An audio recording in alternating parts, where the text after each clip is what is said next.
Exodus chapter 13. Consecration of the firstborn. The Lord said to Moses, "Consecrate to me every firstborn male. The first offspring of every womb among the Israelites belongs to me, whether man or animal." Then Moses said to the people, "Commemorate this day, the day you came out of Egypt, out of the land of slavery, because the Lord brought you out of it with a mighty hand. Eat nothing containing yeast.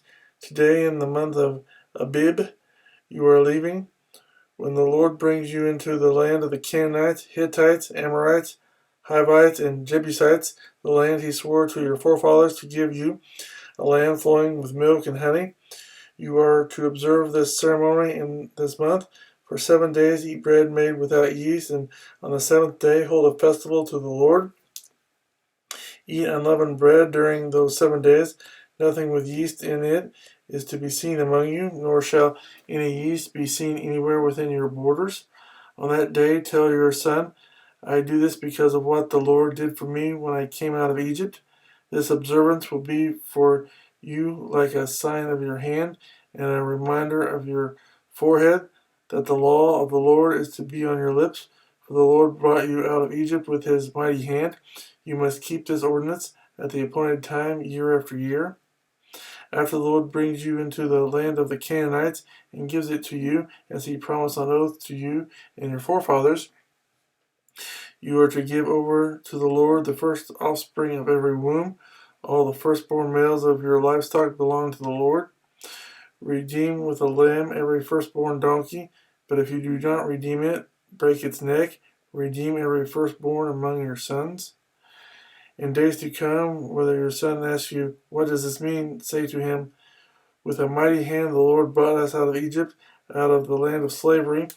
When Pharaoh stubbornly refused to let us go, the Lord killed every firstborn in Egypt, both man and animal. This is why I sacrifice to the Lord the first male offspring of every womb, and redeem each of my firstborn sons. And it will be like a sign on your hand and a symbol on your forehead that the Lord brought us out of Egypt with his mighty hand." Crossing the sea.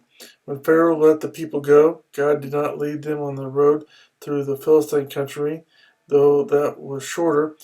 For God said, if they face war, they might change their minds and return to Egypt. So God led the people around by the desert road toward the Red Sea. The Israelites went up out of Egypt armed for battle. Moses took the bones of Joseph with him because Joseph had made the sons of Israel swear an oath. He had said, God will surely come to your aid, and then you must carry my bones up with you from this place. After leaving Succoth, they camped at Etham on the edge of the desert. By day the Lord went ahead of them in a pillar of cloud to guide them on their way, and by night in a pillar of fire to give them light, so that they could travel by day or night. Neither the pillar of cloud by day nor the pillar of fire by night left its place in front of the people.